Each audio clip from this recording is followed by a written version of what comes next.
കളിക്കളത്തിലെ പരിക്കുകളെ ഇനി പേടിക്കേണ്ട. എല്ലാവിധ സ്പോർട്സ് ഇഞ്ചുറികൾക്കുമുള്ള സമഗ്ര പരിഹാരം ഇവിടെയുണ്ട്. ABC orthopaedic hospital, near Kairali theatre, Calicut road, Manjeri. Manjeri എളങ്കൂരിലെ ഭർതൃവീട്ടിൽ യുവതി ആത്മഹത്യ ചെയ്ത സംഭവത്തിൽ ഭർത്താവ് പ്രബിന് സസ്പെൻഷൻ. മഞ്ചേരി മെഡിക്കൽ കോളേജ് ആശുപത്രിയിലെ സ്റ്റാഫ് നഴ്സായ പ്രബിനെ ആരോഗ്യവകുപ്പാണ് സസ്പെൻഡ് ചെയ്തത്. ശനിയാഴ്ച വൈകിട്ടോടെയാണ് ഇതു സംബന്ധിച്ച ഉത്തരവിറങ്ങിയത്. കോടതി റിമാൻഡ് ചെയ്ത പ്രബിൻ ഇപ്പോൾ ജയിലിലാണ്. ആത്മഹത്യാ പ്രേരണ, ഗാർഹിക പീഡനം എന്നീ കുറ്റങ്ങളാണ് പ്രബിനെതിരെ ചുമത്തിയിട്ടുള്ളത്. കഴിഞ്ഞ 30-നാണ് പൂക്കോട്ടുംപാടം മാനിയിൽ പാലുളി വാസുദേവന്റെ മകൾ വിഷ്ണുജ പേലേപ്പുറത്തെ പ്രബിന്റെ വീട്ടിലെ കിടപ്പുമുറിയിലെ ജനലിൽ തൂങ്ങിമരിച്ച നിലയിൽ കണ്ടത്.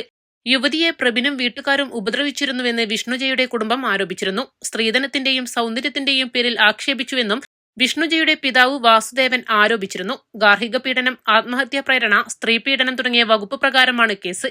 കഴിഞ്ഞ 30-നാണ് കേസിനാസ്പദമായ സംഭവം. മാനസിക ശാരീരിക പീഡനമാണ് മരണകാരണമെന്നാരോപിച്ച് ബന്ധുക്കൾ നൽകിയ പരാതിയിലായിരുന്നു police case. Malappuram DYSP TS സിനോജിനാണ് അന്വേഷണ ചുമതല. East live, Manjeri.